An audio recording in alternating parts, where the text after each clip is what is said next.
Hey everybody, today I'm going to take a look at a condenser microphone from Maono. So I've been wanting to take a look at one of these for a while.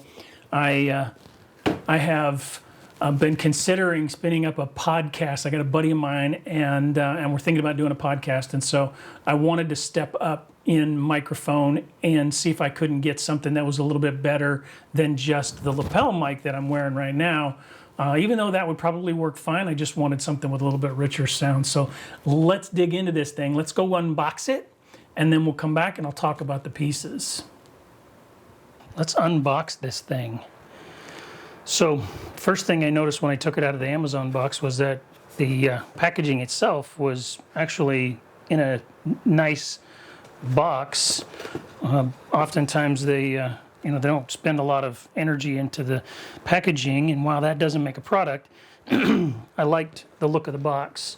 I know it's a little thing, but just kind of for me. Let's take a look inside this thing and see what we got. All right, this is nice. Got a kind of a two-layer here. This is the user manual. We thank you for shopping. Got your pop filter here.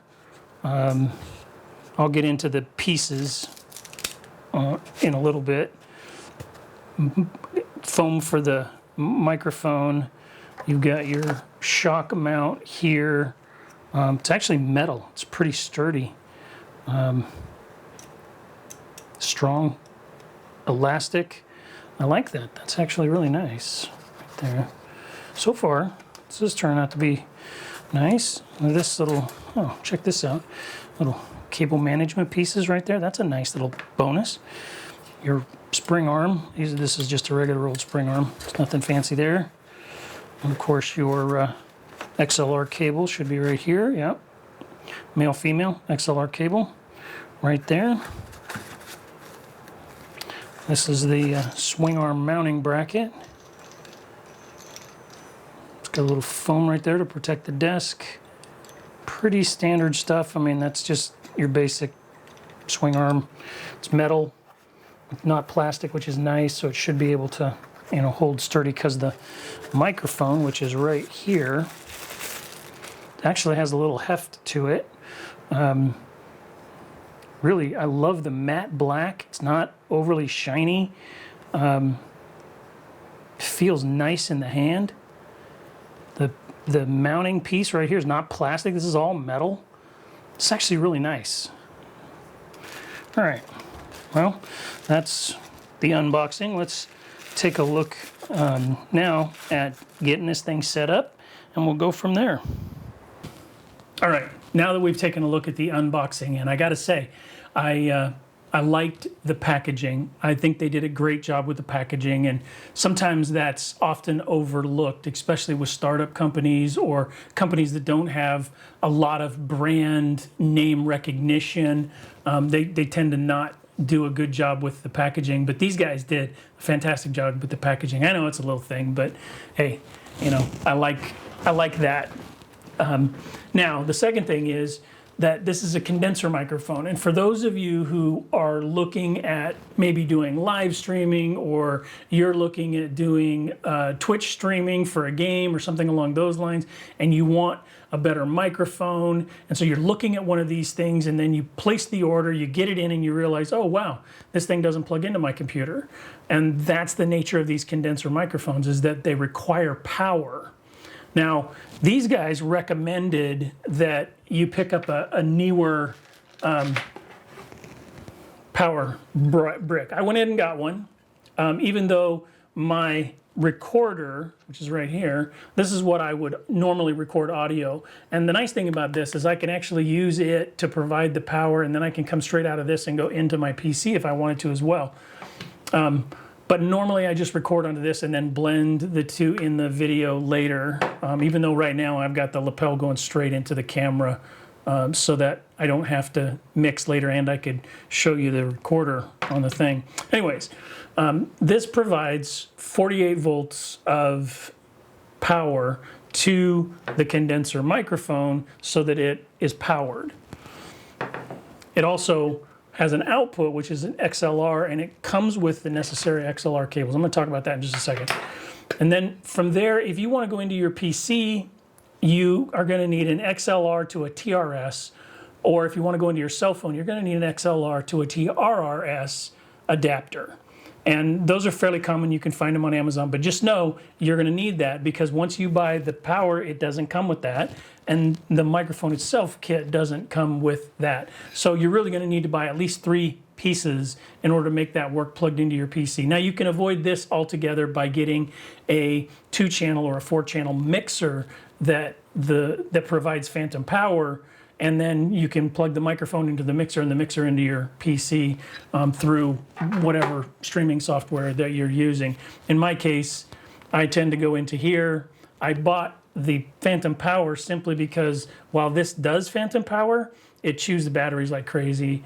And so I'd rather provide the phantom power through another device. All right, so that's kind of the rundown on condenser microphones, and I hope that helps you, because I know a couple of different people who have just purchased a condenser microphone and got it only to realize they needed to order something else, and that just delays the process a little bit. All right, let me talk a little bit about the build quality. Now this comes with a standard swing arm. It's just kind of mounted right over here. Let me get this pulled down so you can see it a little bit.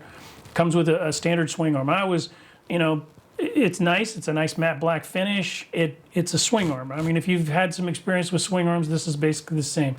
My only complaint about that whole swing arm was the post that goes into the mount on the desktop was a little bit smaller. It didn't kind of snugly fit in there, and so it wobbled a little bit when the set screw was pulled back.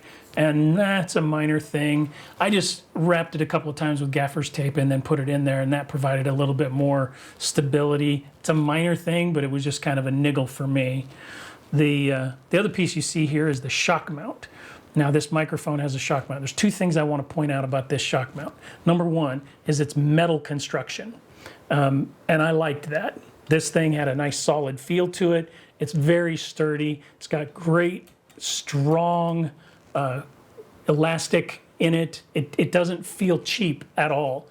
And these 2 clips right here, where you squeeze them in order to put the condenser microphone in.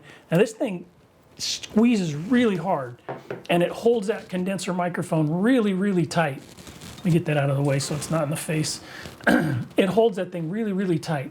And while it hurts my fingers a little bit to squeeze it and get it in there, I love the fact that it holds this microphone really tight in there. And so it feels really solid. And again, I keep coming back to, for a $70 condenser microphone, the build quality on this was impressing to me. I mean, I just expected it to have plastic components, but it didn't. It had nice metal components. And it's all this nice black matte finish, and their packaging was really good. I can't say enough about the packaging, because I just like, when they take the time. If they care about the packaging, then you have a good idea that the product on the inside is actually going to be a quality product as well. And this one turned out to be that way.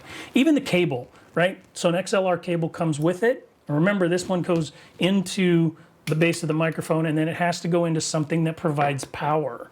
But they're a nice black finish, nice thick cable, and they're metal, not plastic cables.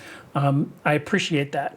They could have thrown in plastic cables and been fine, but I think they were going for an overall quality look, quality feel, quality construction, and I think they've achieved that largely. For a brand that is just trying to establish itself, I think they're off on a good start.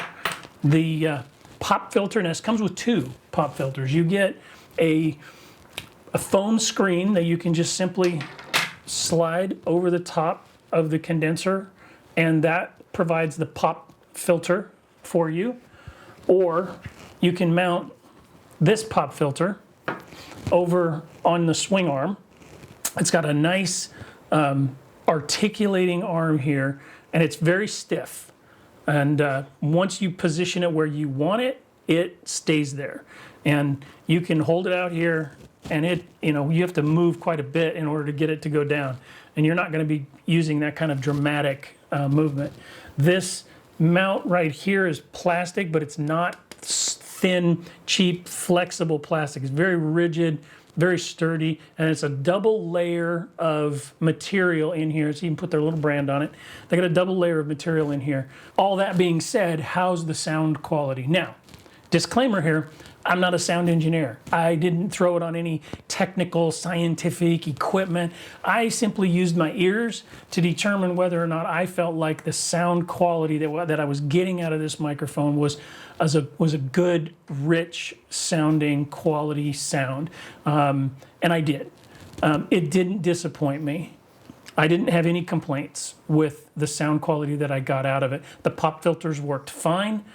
So I have no complaints in that department. And for the $70 price point that this thing comes in at, I really do think that it's a great value for the money for it, especially if you're looking to step up just that next level in terms of your audio, whatever it might be, whether you're podcasting or whether you are live streaming or whether you're just making a YouTube video. If you're doing tutorial videos where you're capturing your screen and you want to provide that voiceover quality, this is an excellent microphone for voiceover pieces when you're recording straight into the computer, into whatever recording software that you have. All right, well, I'm gonna stop prattling on about this now. In my opinion, good value. As always, I hope this video helps you out. Have an awesome day.